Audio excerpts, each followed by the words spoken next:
Hello guys. जैसे आपको पता होगा, एक हम लोगों ने सीरीज चालू की है जिसमें one day one chapter of Charak Charak Chikitsa Sthan के।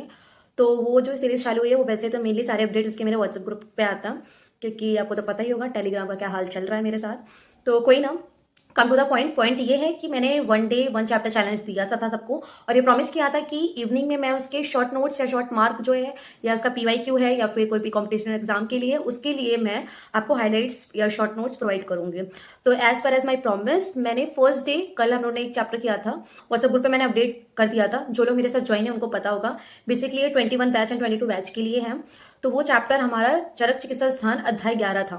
ठीक है, तो वो आपने होपफुली आपने पढ़ लिया होगा। अब मैं उसको आपको इंपॉर्टेंट और उसका छोटा सा रिकैप देने जा रही हूँ। उसके जो योग है मेनली इंपॉर्टेंट, हमें चिकित्सा स्थान में योग करने होते हैं। तो हर योग को याद करना इज नॉट पॉसिबल, तो मैंने सबकी ट्रिक बनाई है जो कि इजिली याद हो जाएगा।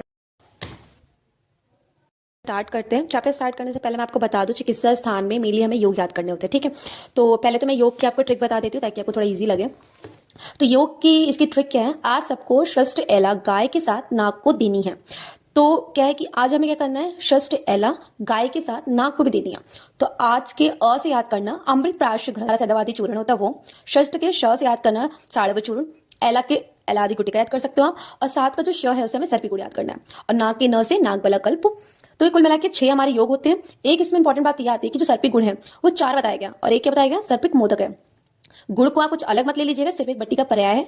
तो ये तो एक बहुत छोटी सी ट्रिक थी जिससे आपको ये याद हो जाएगा। अगर मैं बात करूं कि वैसे आपने पढ़ लिया है, लेकिन मैं तभी आपको बता दूं, जो ये हाईलाइट है ये हमें या तो यूनिवर्सिटी एग्जाम में एमसीक्यू तौर पे मिल जाएगा, या तो आपको कोई भी कॉम्पिटिशन एग्जाम में मिल जाएगा। ठीक है, तो जैसे यहाँ पे हमें निदान पढ़ना है, तो निदान में सिर्फ इतना हमें याद कर लीजिएगा। फिर हमें संप्राप्ति पढ़नी है। ठीक है, फिर यहाँ पे देखो पूर्व रूप। पूर्व रूप बहुत इंपॉर्टेंट है गाइस, इसमें से क्वेश्चन बन के आता है।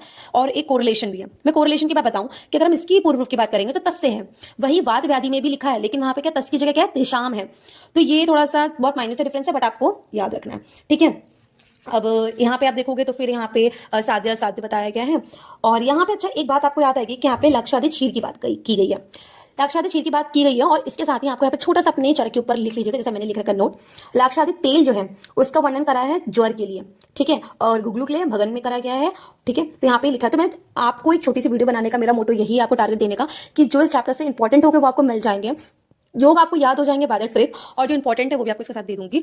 तो यह मैं आपको पूरा ऐसा एक्सप्लेन करूँ, इतना तो मेरे पास भी टाइम नहीं हो, शायद आप भी इतना ना देख पाए, बट मैंने जितने भी हाईलाइट्स किए हैं मैं इसकी आपको पीडीएफ प्रोवाइड कर दूंगी। तो अगर आपको पीडीएफ चाहिए इस चैप्टर की जो मेरे हाईलाइट्स हैं, तो आपको मुझे कमेंट करना पड़ेगा, और कमेंट करना पड़ेगा चरक अध्याय 11। तो थैंक यू गाइस, मिलते हैं विद द न्यू टारगेट।